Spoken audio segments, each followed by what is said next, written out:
You didn't stay quiet in that meeting. You didn't send the application. You didn't let yourself want the person who scared you with how much you wanted them. Something in you made those decisions before you got a vote. And then, before you could even ask why, it handed you a sentence to repeat afterward, so the whole thing would feel chosen. That's just not who I am. Say it enough times and it stops sounding like an excuse. It starts sounding like biology. Here's the picture worth sitting with. Somewhere back before you can remember, something in you had teeth. Not metaphorical ones. Appetite.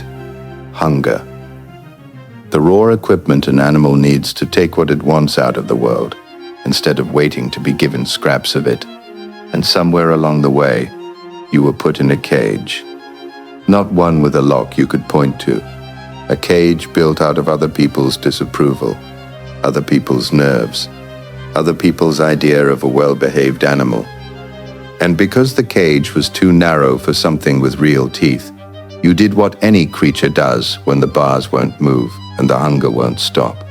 You filed your own teeth down, patiently, over years, until you could slip through without catching on anything. You didn't call it filing. You called it maturing. You called it knowing your place. You called it being the reasonable one. Now the teeth are dull enough that biting never even crosses your mind anymore. And you've taken that dull, aching gum line at the root of your mouth and given it a name you actually believe. My personality. The introvert who never once tested whether the silence was preference or terror. The easygoing one who has agreed with everyone in every room since the 3rd grade. The realist who has a fully reasoned argument, footnoted and rehearsed, for why the bigger life was never actually available to them. Watch them long enough and you'll notice something. Not one of them describes a fear. Every single one describes a virtue. Humble, grounded, low drama, sensible. Nobody files their teeth down and then tells people about it. They tell people they were simply born soft-mouthed. Here's what makes this unbearable instead of just sad. Filed teeth don't grow back on their own. And a personality, the word itself is a locked door with do not disturb on it. You cannot fix what you've agreed is simply who you are. You can only fix a habit, a wound, a choice made so many times it calcified. But you didn't call it any of those honest things. You called it yourself. And now the very language you reach for to describe your fear is the language that guarantees you'll never touch it. So before anything else, before diagnosis, before weapons, before any of it, answer one question honestly, just to yourself, just for a second. When was the last time you called your fear a virtue and actually believed you meant it? If these words carved an echo within your void, do not turn back. The descent has just begun. Click below, subscribe, and claim your reality.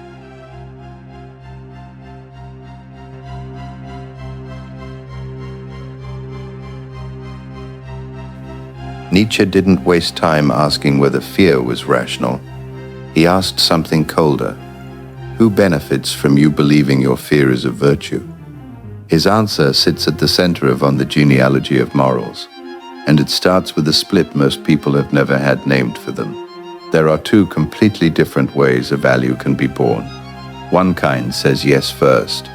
It looks at its own strength, its own appetite, its own capacity to act, and calls that good, simply because it is what it is, overflowing, self-certain. That's what Nietzsche calls master morality.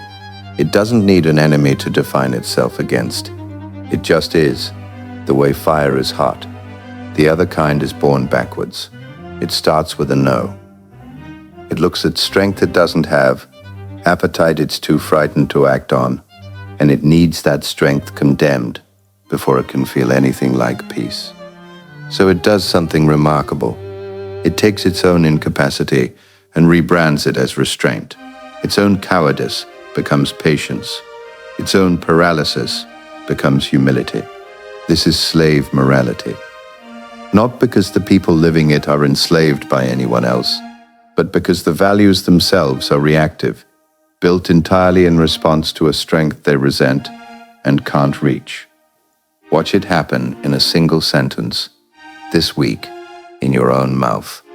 You don't say, "I'm too afraid to ask for the raise." You say, "I'm just not that materialistic." Nobody taught you to lie exactly. They taught you the socially acceptable dialect for cowardice, and you've been fluent since childhood. Nietzsche has an image for this that never leaves you once you've heard it. Picture lambs, watching birds of prey circle overhead. The lambs decide the birds are evil, evil for swooping, evil for taking, evil for being exactly what a bird of prey is built to be. And having condemned the hawk for hunting, the lambs turn to each other and feel something like pride. We, at least, don't do that. They take the plain fact that they cannot hunt and rename it a moral achievement. Meekness stops being an absence. It becomes a decision they're congratulating themselves for. That's not an ancient parable. That's your group chat. Every time anxious gets softened into sensitive, every time I avoid confrontation becomes I'm a peacemaker, you are the lamb. And the hawk you're condemning is the version of yourself that might have actually taken the risk. Here's where it stops being clever and starts being dangerous. Nietzsche calls the engine underneath all of this ressentiment, not simple resentment, something worse. It's the leftover charge of a force that wanted to act and couldn't discharge outward, so it curdled and turned inward instead. And from that curdling, it invented an entire morality as quiet revenge against the people who could act. Every value born from ressentiment carries this signature. It needs someone else's strength to be wrong before its own weakness can feel like anything. And then comes the part of the genealogy most people never get told, because it's the part that actually explains the ache in your chest before you speak up. Bad conscience. Nietzsche's claim is that human instinct, the raw, aggressive, appetitive, teeth and claw material every animal is built from, doesn't vanish just because civilization won't let it out anymore. It has nowhere left to go, so it turns around. It attacks the only remaining target available to it, you. He says it plainly. Man became an animal that bites itself. The cruelty you'd have aimed outward at a rival, a risk, a life you wanted, gets redirected inward and calls itself guilt, shame, self-doubt, just being realistic. Which means the fear you feel right before you speak in that meeting was never the absence of teeth. It was your own teeth, still there, still sharp, aimed backward down your own throat. Every kindness you performed instead of the thing you actually wanted. Every time you called yourself easygoing instead of admitting you were terrified. That wasn't gentleness. That was your own bite, buried, landing on you instead of on the world. And it will keep landing, every day, on schedule. Unless you do the one thing every well-behaved animal is trained never to attempt.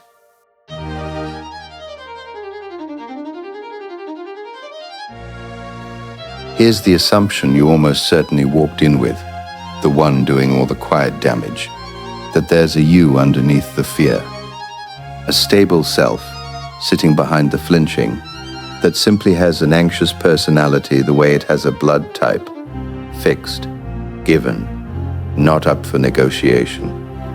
That belief is the whole reason "that's just who I am" ever felt like an answer instead of a dodge. Nietzsche takes that belief and removes the floor from underneath it. Immediately after the lambs and the birds of prey, he makes one of the most violent moves in the entire history of philosophy. And he does it in a single line. There is no being behind the doing, no doer standing quietly behind the deed, pulling levers. The doer is a fiction stapled onto the action after the fact. The way language invents the lightning as a separate thing that does the flashing, when the flash is the entire event, start to finish, nothing hiding behind it. Sit in that for a second because it costs you something real. There is no anxious person who has a pattern of flinching. There is only the flinch, repeated, until you glued a label onto it and called the label a self. Personality isn't a discovery about who you are. It's an invention, applied after the 10th or the 100th time you went quiet, purely so the 11th time would feel inevitable instead of chosen. Which means the cage was never really the problem. Watch this land, because it's the darkest turn in the whole argument. Someone else built that cage once, a long time ago. A parent's nerves, a classroom's laughter, an early heartbreak that taught you silence was safer than wanting things out loud. But you've been performing its maintenance ever since. And here's the part almost nobody survives hearing cleanly. For most of you, that cage rusted through years ago. The parents stopped watching. The classroom emptied out. That relationship ended a decade back. Nobody is checking whether you comply anymore. There is no warden doing rounds. And you are still filing. There is no one left to blame. That's the cut. And it doesn't heal clean.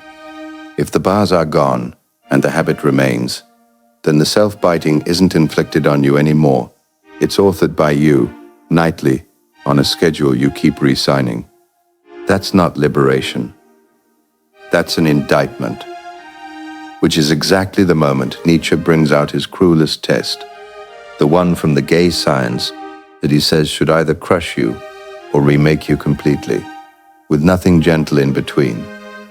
Imagine a demon slips into your loneliest hour and tells you that this exact life, every flinch, every file-down moment, every time you called your fear a virtue in that exact meeting, will return unchanged, not once but endlessly, forever, on a loop with no exit and no edit, not as punishment, as fact. Would you curse the demon?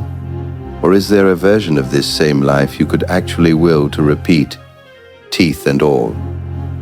Ask it about the specific thing you're avoiding right now. Would you choose to file your teeth down in that exact room, forever world, without end? If the answer catches in your throat, you already have your diagnosis in full. So here is the only way through, and it isn't a preview of technique. It isn't a 5-step plan. It's simpler, and it costs more than any plan would. There is no cage. There hasn't been one for years. Nobody is standing guard. Nobody is going to notice if you use your teeth for the first time since you were young enough not to know you had filed them. Bite something.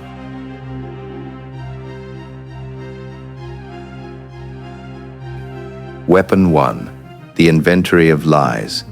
Get a piece of paper. Not your phone. Paper. Something with weight. Something you can't close with one tap when it gets uncomfortable. Write down every word you've used this year to describe your fear as a virtue.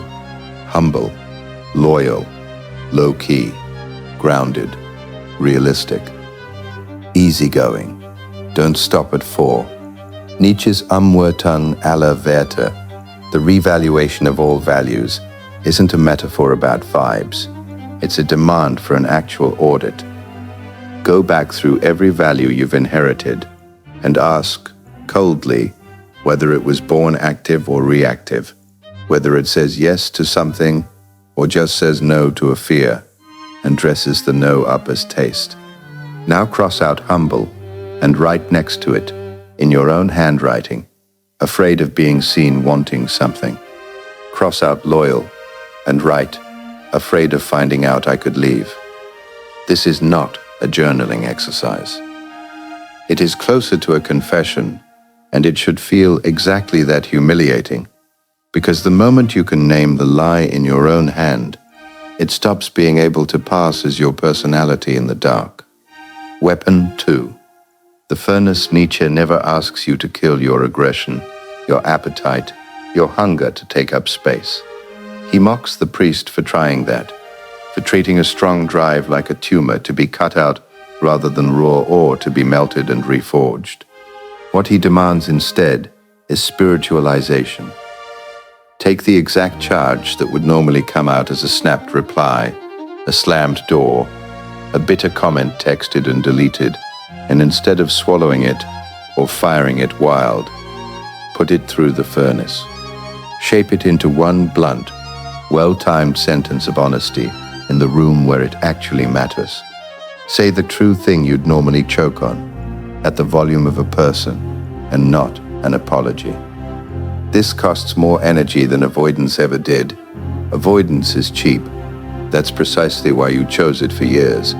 But a forged blade holds an edge that a swallowed feeling never will. Weapon 3. The solitary test. The fear language you speak was taught to you by an audience. Parents, classrooms, a culture that rewards the quiet animal with approval. Which means the test cannot happen in front of one. This week, make exactly one real decision that costs you the fear, and tell no one. Not before, for permission. Not after, for praise. No story posted about your growth. No message sent fishing for proud of you. If you need a witness to confirm the bravery happened, you are still performing for the herd that built the cage in the first place. Just performing the opposite trick this time. Do the thing in total silence. Let it be real precisely because nobody else will ever know it occurred. Weapon 4. The child's yes. In Zarathustra, Nietzsche gives the spirit 3 shapes. First, the camel, which kneels and asks to be loaded down, proud of what it can carry. That's you, for years, dutifully filing. Then the lion, which finally roars no at the great dragon called Thou Shalt, whose every scale is a value someone else stamped onto you. That's the inventory. That's the furnace. That's necessary, and it is still, underneath, a fight, still living in reference to what it's against. But the lion cannot create new values. Only the third shape can, the child. Innocent, forgetting, a wheel turning from its own motion, capable of a sacred yes that needs no argument behind it. So here is the last and hardest weapon. Stop building a legal case for why you're finally allowed to act. That's still the lion, still arguing with the dragon on the dragon's terms. Instead, do the frightening thing the way a child reaches for something, without a defense prepared, without narrating your own courage arc afterward, without needing the moment to mean anything except that you wanted it, and so you moved. Give up the satisfaction of the redemption story.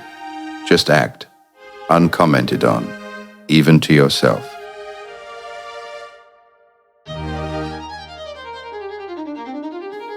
Picture the meeting again, the one from the very beginning, the one you go quiet in without ever quite deciding to. Only this time, watch it happen differently. Someone asks the question that used to be your cue to shrink. You feel the old pull start low in your chest, the pull that has 100 acceptable names. Tact, patience, not wanting to make it weird. And for one exact second you feel the shape of it clearly, maybe for the first time. Not a personality. A flinch, mid-performance, waiting for you to hand it a virtue word so it can finish the job in peace. You don't hand it one. You say the true sentence instead. Not loud, not rehearsed, just yours, and the room doesn't collapse. Nobody gasps. The sky stays exactly where it was, and in the silence right after, you notice something almost embarrassing in how simple it is. There was no cage in that room. There never was, not for years. Only a very old habit of checking for bars that stopped existing so long ago you forgot to look for their absence. Now picture the other one. Not the room with witnesses, the empty one. The message you've drafted 11 times and never sent, to the person who left, or the person you want to, or the version of yourself running the life that still only exists on a laptop nobody else has read. Your thumb hovers the way it always hovers, and here's what's different this time. You notice the hovering as hovering, not as wisdom. Not as waiting for the right moment. That is only the flinch. Dressed up, buying itself more time to talk you out of it. You watch your own hand stall, and for once, you don't agree with it. You send the thing that scares you. Nothing in the room changes except you. That's the whole secret the filing kept from you. An animal doesn't need permission to use teeth it still has. It only needs to try biting once, on purpose, to find out the muscle never actually died. It just went unused long enough to be mistaken for missing. And it will not feel like triumph the first time. Nietzsche never promised triumph. It will feel closer to soreness, a jaw that hasn't worked in years, aching from the strange effort of closing down on something instead of stepping back from it. That ache is not a warning sign. That ache is proof the nerve is still live under all that filed down bone. Cowards don't feel sore. Only an animal still capable of biting feels the pull in muscle it forgot it owned. You are not your fear. You never were. You were an appetite that got told early and often to call itself something smaller and safer. And you believed it so completely you started introducing yourself with the smaller name at parties, in interviews, in your own head at 3 a.m. Every "that's just not who I am" you have ever said was never a fact about your nature. It was a report on how long ago you last tried. Here is what nobody tells you about a filed tooth, though. It is not gone. It is only shorter. And a thing that is only shorter can still be used, badly, clumsily, on the very first attempt, biting too hard, or too soon, or at the wrong moment, saying the true sentence with a shake in your voice instead of the calm you'd pictured. Let it be clumsy. Nietzsche was never in the business of clean debuts. He wanted the attempt, not the performance of ease. A dull bite that actually lands is worth infinitely more than a sharp one kept sheathed out of pride. So try today, not the big leap. You don't need the big leap yet. Just the one sentence you've been filing down into silence, aimed at the one person who's been getting the polite, toothless version of you for years. Say the true thing once and feel what happens in your jaw. Then do it again tomorrow on something smaller, and again the day after on something larger. Not because a habit reverses in a week, but because that is exactly how the filing happened in the first place, not in one afternoon, but in 10,000 small surrenders, each too minor to notice, until they added up to a mouth that had forgotten what it was for. Undoing it cost the same currency it was bought with, repetition, just aimed the other way now. There is no cage, only the choice to bite. What have you been filing down and calling your personality? Say the actual word you use for it in the comments. I want to see it in writing.